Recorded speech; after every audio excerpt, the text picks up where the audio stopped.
नमस्कार, मैं हूं आपके साथ कोमल सिसोदिया। आप देख रहे हैं ईपीसी वर्ल्ड न्यूज। शुरू करते हैं आज के हिंदी बुलेटिन की हेडलाइन से। भारत स्थित केपीआईटी ने स्वदेशी सोडियम आयन बैटरी प्रौद्योगिकी का किया अनावरण। भारत का निर्माण क्षेत्र तीसरे स्थान पर। मेगा इंफ्रा प्रोजेक्ट्स ने बीएमसी की देनदारियों का रिकॉर्ड ऊंचाई तक बढ़ाया। इंफ्रा परियोजनाओं के ऑर्डर बुक के साथ लाभ पाने वाले शीर्ष शेयरों की करें जांच। इंफ्रा खर्च बड़ी अर्थव्यवस्थाओं के अच्छे प्रदर्शन से वित्त वर्ष 24 की पहली छमाही में जीडीपी में होगी तेज बढ़ोतरी। डेल्टा वाटर और इंफ्रा सॉल्यूशंस ने आईपीओ के माध्यम से धन जुटाने के लिए सेबी के पास डीआरएचपी की दाखिल। एक महीने में 115% की तेजी के बाद इंफ्रा स्टॉक 52 वॉट से हाई पर 5% अपर सर्किट लगा। ओरिएंटल रेल इंफ्रा के शेयर अपर सर्किट में हो गए बंद। भारत का खाद्य प्रसंस्करण उद्योग पीएलआई योजना का अधिक निवेश। सोशे पावर ने कर्नाटक में एचसीपीसीएल की 1.9 मेगावाट सौर परियोजना के लिए जीता ईपीसी अनुबंध। दुर्घटनाओं को कम करने और सुरक्षा प्रौद्योगिकी के एकीकरण पर दिशा निर्देश तैयार। एनबीसीसी ने अनाज भंडारण परियोजना के लिए एनसीडीसी नाबार्ड के साथ समझौता ज्ञापन पर किए हस्ताक्षर। टेक कंपनी एआई विवरण और ईपीसी लुकअप जोड़ेगी। अडानी हरित ऊर्जा परिवर्तन में $100 अरब का करेगा निवेश। एडीबी देहरादून में बिजली आपूर्ति के बुनियादी ढांचे को मजबूत करने के लिए देगा ऋण। शुरू करते हैं खबरें विस्तार से। ऑटोमोटिव और मोबिलिटी क्षेत्र के लिए एक स्वायत्त सॉफ्टवेयर एकीकरण भागीदार पुणे मुख्यालय वाली केपीआईटी टेक्नोलॉजीज ने भारत के ऊर्जा भंडारण क्षेत्र में लिथियम निर्भरता को कम करने के उद्देश्य से अपनी सोडियम आयन बैटरी तकनीक पेश की है। इस तकनीक से आयातित कोर बैटरी सामग्री पर निर्भरता कम होने की उम्मीद है और ये ऑटोमोटिव और गतिशीलता क्षेत्रों में विभिन्न अनुप्रयोगों का दावा करती है। विशेष रूप से इलेक्ट्रिक 2 और 3 पहिया वाहनों और वाणिज्यिक वाहनों के लिए कंपनी ने कहा है कि ये विकास उन्हें विश्व स्तर पर मान्यता प्राप्त स्थिरता केंद्रित संगठनों के एक चुनिंदा समूह में रखता है जिन्होंने सोडियम आयन आधारित बैटरी तकनीक विकसित की है। ये निर्बाध विद्युत आपूर्ति यानी यूपीएस बैकअप और ग्रिड भंडारण के साथ साथ समुद्री और रक्षा उद्योगों सहित स्थिर उपयोगों में संभावित अनुप्रयोगों को भी प्रदर्शित करता है। सड़क परिवहन और राजमार्ग मंत्री नितिन गडकरी ने मंगलवार को कहा कि भारत में निर्माण क्षेत्र वर्तमान में दुनिया में तीसरा सबसे बड़ा है। सहयोगात्मक प्रयासों को बढ़ावा देकर हम अगले 5 सालों के भीतर इसे शीर्ष स्थान पर पहुंचाने की क्षमता रखते हैं। वो मंगलवार को बेंगलुरु में भारतीय उद्योग परिसंघ यानी सीआईआई द्वारा आयोजित दक्षिण एशिया के सबसे बड़े निर्माण उपकरण व्यापार मेले सीआईआई एक्सकॉन 2023 के 12वें संस्करण में अपना उद्घाटन भाषण दे रहे थे। गडकरी ने कहा कि भारत को कार्बन तटस्थ अर्थव्यवस्था बनाने के प्रधानमंत्री के दृष्टिकोण में निर्माण क्षेत्र का महत्वपूर्ण योगदान होगा। देश के सबसे अमीर नागरिक निकाय बीएमसी की वित्तीय देनदारी बढ़कर 1.9 लाख करोड़ रुपए के सर्वकालिक उच्च स्तर पर पहुंच गई है। ठेकेदारों और लेनदारों पर बीएमसी की देनदारियां बकाया हैं और पिछले 5 सालों में शुरू हुई तटीय सड़क जैसी मेगा बुनियादी ढांचा परियोजनाओं के कारण वो बढ़ रही हैं। बीएमसी के 2023 से 24 बजट दस्तावेज से पता चलता है कि मार्च 2023 तक देनदारियां 1.4 लाख करोड़ रुपए तक पहुंच गई थी। बीएमसी ने तब से और अधिक परियोजनाओं को मंजूरी दे दी है। देनदारियां लगभग 2 लाख करोड़ रुपए तक बढ़ गई हैं। आलोचकों का तर्क है कि भारी खर्च अगले दशक में नई परियोजनाएं शुरू करने की क्षमता को बाधित करता है और भावी पीढ़ी की आवश्यकताओं की अनदेखी का जोखिम बढ़ाता है। हालांकि बीएमसी प्रशासक IS चहल ने कहा कि लंबी अवधि की परियोजनाएं वित्तीय रूप से व्यवहारिक तरीके से टिकाऊ संपत्ति तैयार करेंगी। भारत का बुनियादी ढांचा क्षेत्र अर्थव्यवस्था की रीढ़ खस्ता हाल है। 10.76 लाख करोड़ रुपए से अधिक की परियोजनाओं से भरी भारी ऑर्डर बुक के साथ ये एक निर्माण पार्टी की तरह है जिसका कोई अंत नहीं दिख रहा। तो ये स्वस्थ पाइपलाइन भविष्य के लिए एक उज्जवल तस्वीर पेश करती है जो भारत को उसके महत्वाकांक्षी आर्थिक लक्ष्यों के करीब पहुंचाने का वादा करती है। इस पार्टी के मुखिया के रूप में लार्सन एंड टूब्रो लिमिटेड के बारे में सोचे। बुनियादी ढांचे की इस दिग्गज कंपनी के पास भारी भरकम रुपए हैं। 4.50 लाख करोड़ रुपए की परियोजनाएं पाई का प्रमुख 41.86% हिस्सा हथिया रही है। सड़कें, पुल और इनके बीच में सब कुछ बना रहे, लेकिन बुफे में L&T अकेली नहीं है। IRB इंफ्रास्ट्रक्चर डेवलपर्स, रेल विकास निगम लिमिटेड और NCC जैसे बड़े खिलाड़ी भी 60,000 करोड़ रुपए से अधिक की परियोजनाओं के साथ अपनी प्लेटें भर रहे हैं। बड़े लोगों की ये एकाग्रता एक संभावित उद्योग समेकन का संकेत देती है, जहां छोटे खिलाड़ी दिग्गजों के साथ जुड़ सकते हैं।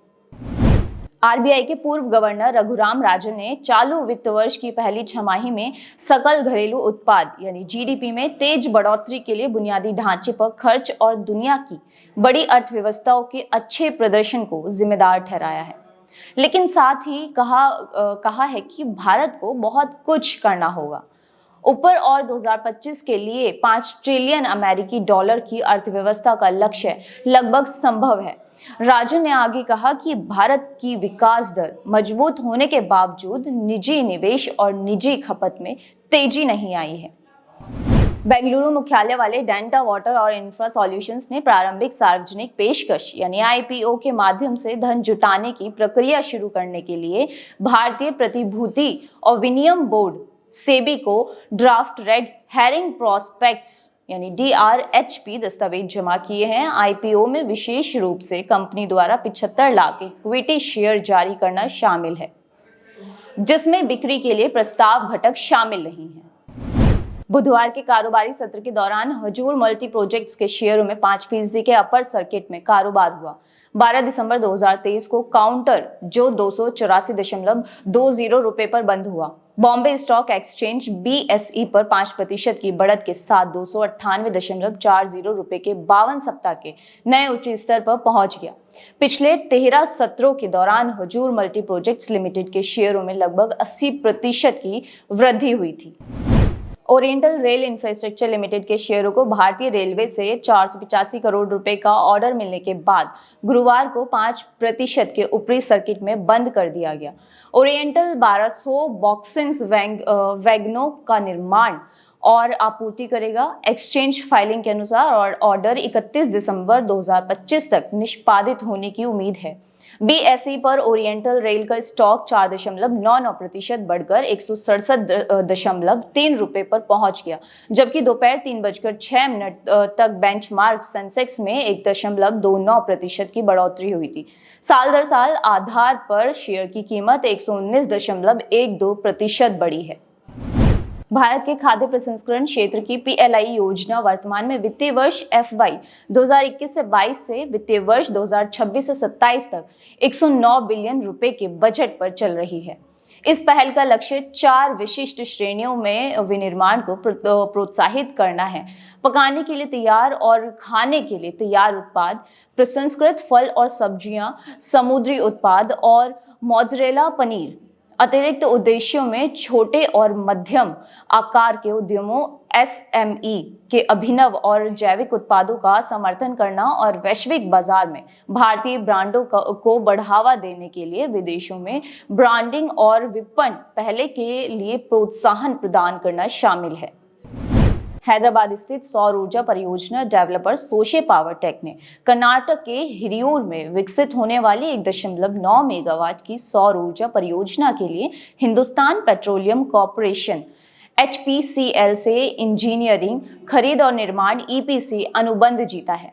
कार्य के दायरे में 10 सालों तक परियोजना का संचालन और रखरखाव भी शामिल होगा। कंपनी ने EPC और O&M कार्यों के लिए 84.47 रुपए मिलियन का अनुबंध मूल्य उद्धृत किया था। ये परियोजना HPCL नेरिया स्टेशन पर कैप्टिव उपभोग के लिए HPCL के हिरियोर इंटरमीडिएट पिंगिंग स्टेशन पर विकसित की जाएगी। इस परियोजना के लिए निविदा इस साल मई में जारी की गई थी। चारधाम राष्ट्रीय राजमार्ग सुधार कार्यक्रम के तहत NH 134 पर सिलकायरा सुरंग में हालिया दुर्घटना निर्माण के दौरान हुई। ये परियोजना इंजीनियरिंग, खरीद और निर्माण यानी EPC मोड पर राष्ट्रीय राजमार्ग और बुनियादी ढांचा विकास निगम लिमिटेड NHIDCL द्वारा कार्यान्वयन के अधीन है। अनुबंध की शर्तें राष्ट्रीय अंतर्राष्ट्रीय सुरक्षा मानकों के अनुरूप सभी सुरक्षा मानदंडों और विनियमों का प्रावधान करती हैं। सुरक्षा पहलुओं सहित निर्माण कार्यों की निगरानी प्राधिकरण अभियंता द्वारा की जाती है। NHIDCL के फील्ड अधिकारी और वरिष्ठ अधिकारी भी नियमित रूप से इसके विभिन्न सुरक्षा पहलुओं सहित कार्य का निरीक्षण और निगरानी करते हैं। NBCC ने सहकारी क्षेत्र में सबसे बड़ी अनाज भंडारण योजना के विकास के लिए राष्ट्रीय सहकारी विकास निगम यानी NCDC और राष्ट्रीय कृषि और ग्रामीण विकास बैंक नाबार्ड के साथ एक रूपरेखा ज्ञापन MOU पर हस्ताक्षर किए हैं। NBCC, NCDC और नाबार्ड के प्रमुख अधिकारियों ने समझौता ज्ञापन पर हस्ताक्षर किए। NCDC ने इंजीनियरिंग, खरीद और निर्माण EPC मॉडल पर परियोजना प्रबंधन परामर्श यानी PMC सेवाएं प्रदान करने के लिए NBCC के साथ साझेदारी की है। प्रारंभ में NBCC भारत के विभिन्न राज्यों में 1500 करोड़ रुपए के अनुमानित मूल्यों के साथ 1469 अनाज भंडारण इकाइयों का निर्माण करेगा। इन इकाइयों का निर्माण नवीन भवन प्रौद्योगिकियों का उपयोग करके किया जाएगा। प्रॉपर्टी बॉक्स जो AI का उपयोग करके फोटो को बेहतर बनाता है। एस्टेट एजेंटों के लिए पहला all in one AI property marketing सहायक बनने का लक्ष्य रखा है। प्रॉपटेक कंपनी ने 2 उत्पाद लॉन्च किए हैं, ऑटो जनरेटेड AI संपत्ति विवरण और स्वचालित EPC लुकअप। कंपनी ने कहा कि ये नई सुविधाएं संपत्ति एजेंटों के संपत्ति विवरण लिखने, EPC की वैधता की जांच करने और नए EPC ऑर्डर करने के तरीके को सुव्यवस्थित करेंगी, जिससे बिक्री को जल्दी पूरा करने पर ध्यान केंद्रित करने के लिए उनका समय बचेगा। अरबपति गौतम अडानी का समूह अगले 10 सालों में अपने बंदरगाहों, बिजली और सीमेंट परिचालन में हरित ऊर्जा परिवर्तन में $100 बिलियन अमेरिकी डॉलर का निवेश करेगा, क्योंकि इसका लक्ष्य 2050 तक शुद्ध शून्य उत्सर्जक बनना है। एक बयान में कहा गया है कि समूह अपने नवीकरणीय पोर्टफोलियो को 45 गीगावाट तक विस्तारित कर रहा है और साथ ही सौर पैनल, पवन टरबाइन और हाइड्रोजन इलेक्ट्रोलाइजर बनाने के लिए 3 गीगा कारखाने भी बना रहा है। इसमें कहा गया है कि पोर्टफोलियो कंपनियां ऊर्जा परिवर्तन हासिल करने की दिशा में अगले दशक में 100 अरब अमेरिकी डॉलर का निवेश करेंगी। भारत सरकार और एशिया विकास बैंक ने उत्तराखंड राज्य में बिजली आपूर्ति की गुणवत्ता, दक्षता और विश्वसनीयता में सुधार के लिए एशिया विकास बैंक यानी ADB से $200 मिलियन का ऋण लेने के लिए एक समझौते पर हस्ताक्षर किए हैं। Uttarakhand climate resilient power system development project के लिए ऋण समझौते पर हस्ताक्षरकर्ताओं में भारत सरकार के वित्त मंत्रालय में आर्थिक मामलों के विभाग की संयुक्त सचिव जूही मुखर्जी और उप देश निदेशक और अधिकारी हो यून जियोंग थे। फिलहाल आज के EPC बुलेटिन में इतना ही। नमस्कार।